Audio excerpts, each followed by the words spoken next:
33. Bonjour chers auditeurs, aujourd'hui nous vous proposons le psaume 33, verset 21. Le verset 21 de ce psaume 33 dit: Nous avons l'assurance, nous avons de l'assurance dans le nom de sa sainteté. Israël trouve sa sécurité dans le nom de la sainteté de Dieu. On peut traduire: Nous sommes en sécurité dans le nom de sa sainteté. Le nom du Dieu d'Israël en 4 lettres, YHWH, est mentionné 13 fois dans ce psaume. Dans ce verset 21, à la place de ce nom en 4 lettres, nous trouvons le nom de sa sainteté. Ce nom procure confiance, sécurité ou sûreté et espérance. Il y a dans la Bible deux sortes de textes au sujet de la sainteté de Dieu et ces deux sortes de textes sont contradictoires. Peux-tu nous en dire plus, Eric? Oui, il y a de nombreux textes qui parlent en effet de la sainteté du Dieu d'Israël. Nous allons en voir quelques-uns. Il y a tous ces textes qui décrivent la sainteté de Dieu comme étant inaccessible aux êtres humains et même interdite. Quand le prophète Ésaïe entend les séraphins, qui sont des anges brûlants, célébrer la sainteté du Seigneur Tsébaoth, il les entend dire sans cesse: Saint, Saint, Saint est le Seigneur Tsébaoth. La plénitude de la terre est sa gloire. Mais Ésaïe voit les séraphins se cacher le visage avec leurs ailes. Même les anges ne sauraient voir la sainteté, ce Dieu de sainteté. Et puis, nous savons bien que le lieu le plus saint du temple de Jérusalem était interdit à qui que ce soit, sauf aux grands prêtres, et encore une fois par an seulement, après tout un long rituel de purification. Si je comprends bien, Eric, tu viens de nous parler de ces textes de la Bible qui présentent la sainteté du Dieu d'Israël comme terrible, inaccessible aux êtres humains. Est-ce qu'il y a une autre série de textes? Oui, et le verset de notre psaume en fait partie. Euh, nous avons confiance dans le nom de sa sainteté. La sainteté du Seigneur Dieu d'Israël n'est donc pas seulement quelque chose de terrifiant, de prodigieux, c'est aussi une qualité que le Seigneur veut communiquer à son peuple. Dans l'alliance du Sinaï, le Seigneur Dieu dit à son peuple: Vous serez saints car je suis saint. On trouve d'ailleurs cette affirmation à de multiples reprises, notamment en Lévitique chapitre 19 verset 2, et Jésus ne dira rien d'autre dans son enseignement. Vous serez parfaits comme votre Père céleste est parfait. Si je t'ai bien suivi, Eric, tu viens de nous dire en premier qu'il y a plein de textes de la Bible qui nous disent que la sainteté de Dieu est inaccessible à l'être humain. Et là, tu viens de nous dire exactement le contraire, que la sainteté de Dieu, c'est quelque chose qui veut à tout prix nous rendre accessible. Oui, c'est le paradoxe de l'enseignement biblique.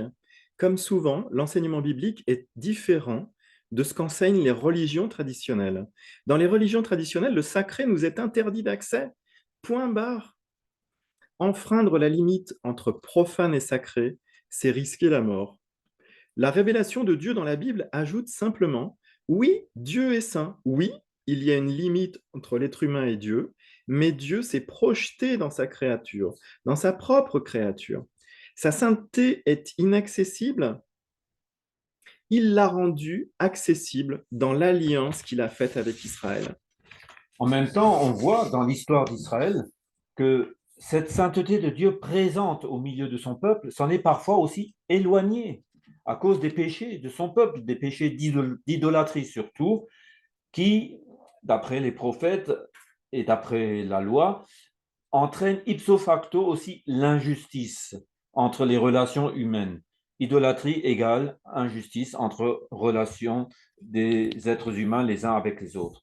Alors Dieu a annoncé par ses prophètes que cette alliance qui n'a pas marché sera renouvelée de fond en comble, mais toujours la même alliance où sa sainteté, cette fois-ci, viendra à l'intérieur du cœur humain pour en expurger tout ce qui est idolâtrie et tout ce qui donc provoque l'injustice sociale.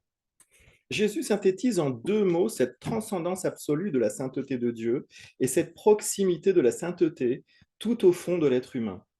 Père saint. Nous trouvons cette expression dans Jean 17, verset 11.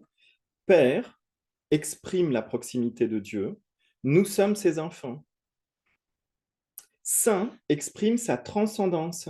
Père Saint exprime une transcendante proximité du Seigneur Dieu. Il nous a engendrés dans la sainteté de son Fils. Avec ce que tu viens de dire, Éric, je comprends mieux un titre qui est donné à Jésus, qui paraît un peu curieux. Dans les évangiles et dans dans le livre des Actes des Apôtres, on lui donne parfois le nom suivant, le Saint de Dieu. Oui, ce titre est donné à Jésus par l'apôtre Pierre et les autres, mais aussi par les démons. Dans les religions traditionnelles, d'ailleurs, les démons font partie du monde sacré auquel il ne faut pas toucher. C'est un faux sacré, car les démons nous font peur par leur pouvoir, mais par la venue de Jésus. On voit que ce sont eux qui ont peur. Le vrai sacré a fait irruption dans ce monde par la venue de Jésus. Contrairement aux démons, il ne s'impose ni par la force, ni par la séduction, mais se propose à nous dans la parole de Dieu, la parole de la croix. La parole de la croix, tu as dit, Éric, c'est une expression qui, qui m'intéresse parce que on a la croix, bien sûr, en Occident, en Europe, un peu présente au carrefour des chemins, mais la parole de la croix, ça, c'est une expression qui nous fait penser que ce symbole de la croix ne suffit pas s'il n'y a pas une parole qui accompagne ce symbole. Et c'est cette parole qui nous fait réaliser que le Dieu saint est entièrement présent en Jésus crucifié. Le Dieu saint est entièrement donné à nous dans la sainteté. Il nous a fait passer du péché à sa propre sainteté. Il nous a fait passer de la mort à sa propre vie sainte. Il a donc, par la croix de Jésus, réinvesti ce qui lui avait échappé par le péché des hommes, par la mort. Il a réinvesti l'être humain pour qu'il puisse accepter cette sainteté, cette vie qui vient du Dieu Père et qui a engendré pour nous celui que donc les évangiles et les actes des apôtres appellent le Saint de Dieu, Jésus. Et oui, soyez bénis, chers auditeurs, et à tout bientôt. À bientôt.